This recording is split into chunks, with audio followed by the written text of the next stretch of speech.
ನಾಗೋರಿ ದುರಂತ ಸ್ಥಳಕ್ಕೆ ಶಾಸಕ ವೇದವ್ಯಾಸ್ ಕಾಮತ್ ಕೂಡ ಭೇಟಿಯನ್ನ ಕೊಟ್ಟಿದ್ದರು. ಸ್ಥಳಕ್ಕೆ ಭೇಟಿ ನೀಡಿ ಶಾಸಕ ವೇದವ್ಯಾಸ್ ಕಾಮತ್ ಅವರು ಪರಿಶೀಲನೆಯನ್ನ ನಡೆಸಿದ್ದಾರೆ. ಮಣ್ಣು ಕುಸಿತದ ಬಗ್ಗೆ ಮಾಹಿತಿಯನ್ನು ಕೂಡ ಪಡೆದುಕೊಂಡಿದ್ದಾರೆ. ವೇದವ್ಯಾಸ್ ಕಾಮತ್ ಅವರು ಅಧಿಕಾರಿಗಳ ಬಳಿ ಮಾಹಿತಿಯನ್ನು ಪಡೆದಿದ್ದಾರೆ. ಏನಾಯಿತು, ಹೇಗಾಯಿತು, ಎಷ್ಟು ಹೊತ್ತಿಗಾಯಿತು, ಈ ಥರದ ಒಂದು ದುರಂತ ಸಂಭವಿಸೋದಕ್ಕೆ ಕಾರಣ ಏನು, ಭಾರೀ ಪ್ರಮಾಣದ ಮಳೆ ಏನೂ ಆಗಿಲ್ಲ, ಆದರೆ ಸಾಧಾರಣ ಮಳೆಗೇನೆ ಈ ಥರದ ದುರಂತ ಸಂಭವಿಸಿದ್ದು ಯಾಕೆ ಅನ್ನೋದರ ಬಗ್ಗೆ ಮಾಹಿತಿಯನ್ನು ಪಡೆದುಕೊಂಡಿದ್ದಾರೆ ಶಾಸಕ ವೇದವ್ಯಾಸ್ ಕಾಮತ್.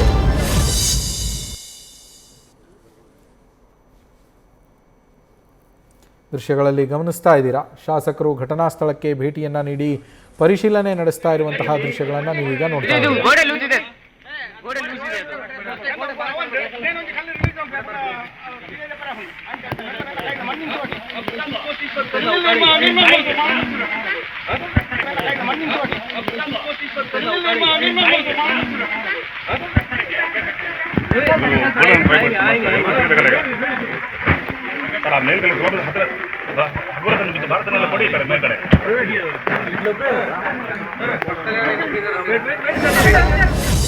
ಮಂಗಳೂರಿನಲ್ಲಿ ಬಹಳ ದುಃಖಕರವಾದಂಥ ಒಂದು ಘಟನೆ ಸಂಭವಿಸಿದೆ. ಬೆಳಿಗ್ಗೆ ಮುಂಜಾನೆ ಸರಿಸುಮಾರು 4-4:15 ಗಂಟೆಯ ಹೊತ್ತಿಗೆ ಬಹಳ ಭೀಕರವಾದಂಥ ಮಳೆ ಬರ್ತಾ ಇರುವಂಥ ಸಂದರ್ಭದಲ್ಲಿ ಮಂಗಳೂರಿನ ಪಂಪೆಲ್ನಿಂದ ಗರುಡಿ ಕ್ಷೇತ್ರದ ಹೋಗುವಂಥ ಮುಖ್ಯ ರಸ್ತೆಯಲ್ಲಿ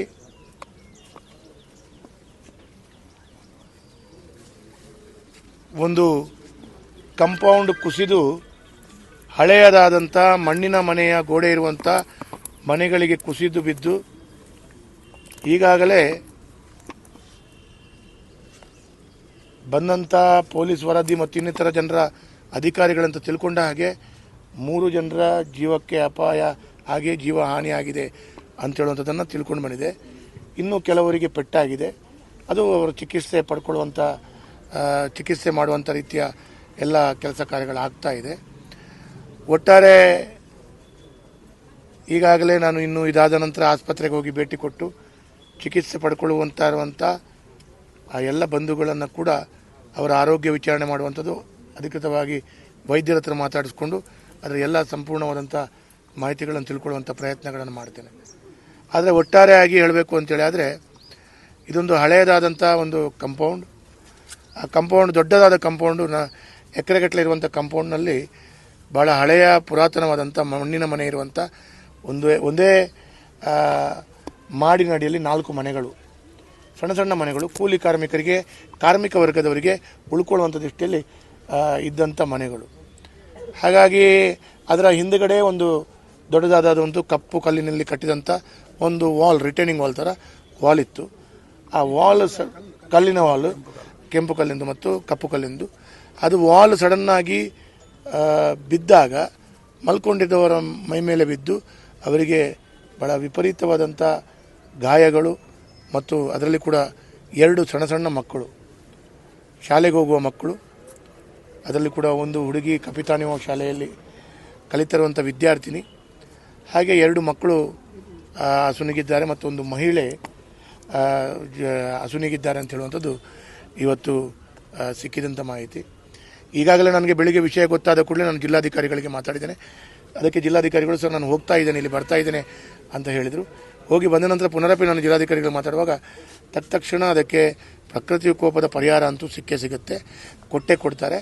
ಅದರಲ್ಲಿ ಕೂಡ ಕೆಲವು ಅವರ ಬ್ಯಾಂಕಿನ ವಿಳಾಸ ಅಥವಾ ಅವರ ಬ್ಯಾಂಕಿನ ಬ್ಯಾಂಕ್ ಅಕೌಂಟ್ ಸರಿಯಾಗಿದೆಯೋ ಇಲ್ಲೋ, ಒಬ್ಬರದು ಇಲ್ಲ ಅಂತ ಹೇಳುವಂಥದ್ದಿದೆ. ಇದನ್ನೆಲ್ಲವನ್ನು ಗಮನಿಸಿಕೊಂಡು ಅವರಿಗೆ ಪ್ರಕೃತಿ ವಿಕೋಪದ ಪರಿಹಾರವನ್ನು ಕೊಡುವಂಥ ಕೆಲಸ ಕಾರ್ಯಗಳಂತೂ ಮಾಡ್ತಾರೆ. ಆದರೆ ಒಟ್ಟು ಆದಂಥ ಘಟನೆಗಳಲ್ಲಿ ಅವರು ಕೂಲಿ ಕಾರ್ಮಿಕರು ಅಥವಾ ಬೇರೆ ಕಾರ್ಮಿಕ ವರ್ಗದವರು ಎಲ್ಲೆಲ್ಲಿ ಕೆಲಸ ಮಾಡ್ತಾಯಿದ್ರು, ಅವರು ಕಾರ್ಮಿಕ ವರ್ಗದ ಇಲಾಖೆಯೊಂದಿಗೆ ನೋಂದಣಿ ಮಾಡಿಕೊಂಡು ಅದರಿಂದ ಯಾವುದಾದ್ರೂ ರೀತಿಯ ಪ್ರಯೋಜನಗಳನ್ನು ಪಡ್ಕೊಳ್ಬೋದಾ, ಅಥವಾ ಪ್ರಾವಿಡೆಂಟ್ ಫಂಡ್ ಇಲಾಖೆ ವತಿಯಿಂದ ಅಥವಾ ಬೇರೆ ರೀತಿಯ ಇಲಾಖೆ ವತಿಯಿಂದ ಅವರಿಗೆ ಇನ್ನಿತರ ಅವರು ಕಾರ್ಮಿಕರ ಕಣ ಯಾವ ರೀತಿಯ ಲಾಭವನ್ನು ಮಾಡಿಕೊಳ್ಬಹುದು ಅಂತೇಳಿ ಕೂಡ ಅದನ್ನು ಕೂಡ ನಾನು ಅಧಿಕಾರಿಗಳ ಹತ್ರ ಈಗಾಗಲೇ ಮಾತಾಡಿದ್ದೇನೆ. ಇನ್ನು ಪುನರಪಿ ಕೂಡ ನಾನು ಸಂಪೂರ್ಣವಾದಂಥ ಮಾಹಿತಿಗಳನ್ನು ತಿಳ್ಕೊಂಡು ಅವರಿಗೆ ಹೆಚ್ಚಿನ ಪರಿಹಾರವನ್ನು ದೊರಕಿಸಿಕೊಡುವಂಥ ದೃಷ್ಟಿಯಲ್ಲಿ ನಾನು ಕೂಡ ಸ್ಥಳೀಯ ಶಾಸಕನಾಗಿ ನಾನು ನನ್ನ ಸಂಪೂರ್ಣ ಪ್ರಯತ್ನಗಳನ್ನು ಮಾಡ್ತೇನೆ.